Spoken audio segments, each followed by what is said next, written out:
who knows? My stay in Japan is probably going to be very short anyways. Custard. The vending machine's making weird sounds. The vending machine light shut off. My mind's just kind of spiraling. I hope this is okay. This is definitely not okay.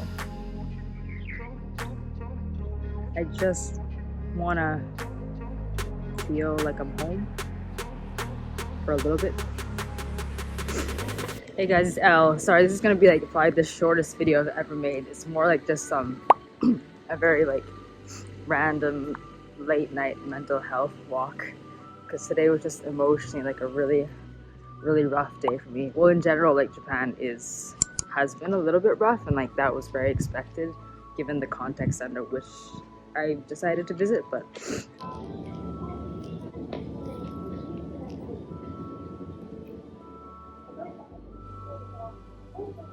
okay, the lighting on this is gonna be horrible, and this is a totally random video late in the evening and I'm sitting in a bit of like a construction site because I don't really have the energy to walk to a park. Also, it's really cold, but I picked up this nama cream custard. Literally is a pick-me-up. I don't know, I've been feeling so incredibly dark today. I think, you know, it's been my dream for, I think, well over a decade now to be able to live in Japan for an extended period of time. Like, you know, I never wanted to like move to Japan. I never wanted to live here permanently, you know. I don't want to like live and die here. Like, I don't want to be here the rest of my life, but I just want to be able to live here long enough that I can get it out of my system. That I just want to be here enough that I'm like, okay, I'm done. I've had all that I need of Japan. I've had the full experience and I'm good. I'm set, and then I can go back to Canada. And I just haven't been able to do that yet. Last time I was in Japan, it was almost 3 years, but again, as I've mentioned like previous videos, there's all kinds of issues, and then the pandemic hit, and then I had lots of workplace problems. It just was not ideal. It was pretty toxic, actually, the workplace situation, really harmful for my mental health. And in the end, I ended up getting hit by a car while I was commuting to work on a bicycle, like really early in the morning one day. I totally shattered my elbow. I had to have surgery in Tokyo, and yeah, and I wasn't able to like take care of myself at all. Like, I couldn't move my arm. I couldn't do anything, and so I had to leave suddenly without getting any closure and going back to Vancouver. And since then, I've just been kind of shattered, and so this is my first time coming back to Japan since then. I've had a lot of stuff to like overcome or like try to like tackle mentally, and yeah, today I was looking into a lot of visa things. Like, I have been slowly working on a lot of ideas, like how to get a visa while I'm here, work options, some way of being able to stay here a little bit longer, because the tourist visa only allows you like 3 months. And that's a really weird thing, because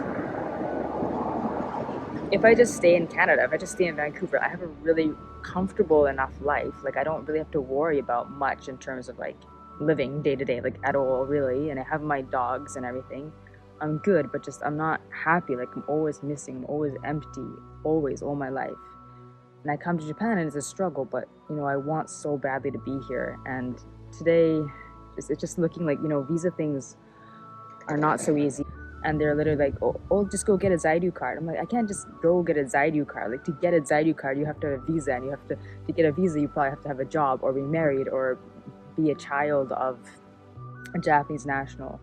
And so it's not even, you know, they're just like, oh, go get a Zaidu card. If you get a Zaidu card or a residency card, then yeah, therein lies the problem.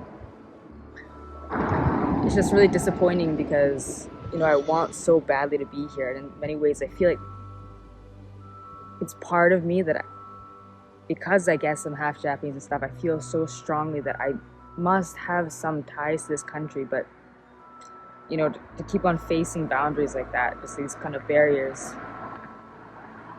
And so today I was feeling really dark, and I'm just like feeling like, what am I even doing here if I'm not going to be able to get a visa, if I'm not going to be able to get a job, and I'm just here on a tourist visa, just spending couple of months here and then go back and then just go back to my same life, and my mind just kind of spiraling. But that's literally all this is. That might be all that you're gonna get for this video. Sorry. Okay, let's do a taste test though for my nama cream pan though. This random construction site. Here, I'll show you where I'm actually sitting. On like these concrete blocks. There's like a, yeah, it's like a whole little construction. I think they're probably building something here. I hope this is okay. This is definitely not okay. See, the fact that I'm doing this shows that I am actually a foreigner. Only a foreigner would do this. Man, I'm always doing weird stuff here. I'm always doing the wrong thing. Anyways, let's try this. Okay, if my phone drops, I'm actually screwed. But this is way better in terms of lighting. Nice. This is the thing I was talking about. It's like 20% off. But like I was like, I'm gonna get something. Who knows? My stay in Japan's probably gonna be very short anyways. So can't say that I can only get in Japan. And do random things that only I would do in random corners. I wonder what it's like inside.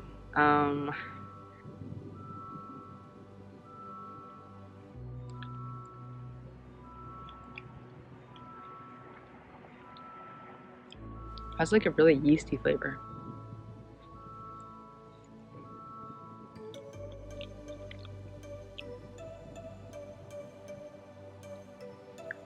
The vending machine light shut off.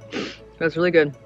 It's actually like, it's not like actual custard cream. It almost tastes more like cheese, which is really weird because that's not what it says in the package. It says like, yeah, it says like custard. So it does say like custard cream. What else to say?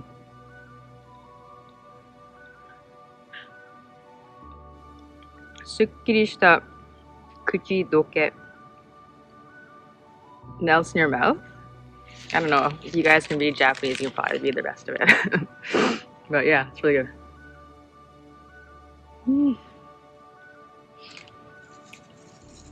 And I ended up going with like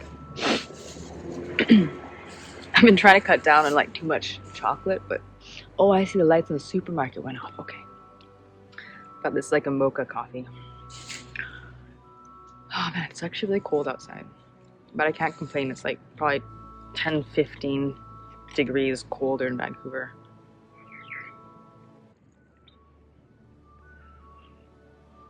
It's a really good choice. Chocolatey. Oh, actually, okay. I should actually leave because this is very sketchy, but I just wanted to make a video because today was so rough for me and I couldn't just get out of like my dark headspace. And you know, when you're in Tokyo, there's like lots of things that you can do. You can like go to like a store or a mall or like a restaurant or a cafe or something. And here there's nothing like that in walking distance. And I'm not going to take a train to like the nearby city just to like walk through a mall or something. The vending machines make weird sounds. So that's the only thing about like not being in the city. It's harder to find like distractions, like when you're just not doing well, to like just go out and get like a change of mind. There's nothing, like it's not even that late, but everything's closed down. Okay, I'm gonna go home, but that's what's up. This is very sketchy, so I'm gonna go. But yeah, like basically, I just wanted to leave that store area, but basically I feel like I'm in limbo wherever I am. And this, you know, I didn't feel this way back when I was like growing up. Obviously, when you're growing up, you're aiming towards some real kind of goal. You're aiming towards like finishing high school, then finishing university, and then finishing graduate school. And so you're constantly working towards a goal. But since that time, since about like 25 years old, like after finishing my master's and everything, I've been feeling kind of like in limbo.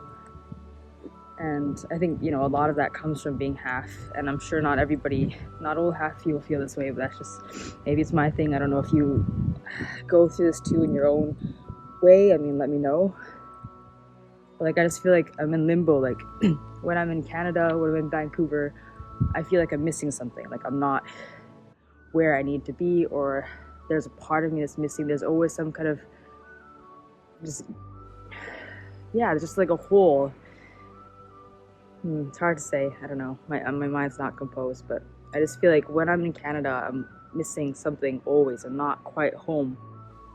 And then I come to Japan, and literally, like, the entire country, like, legally tells you this is not your home. You're a foreigner.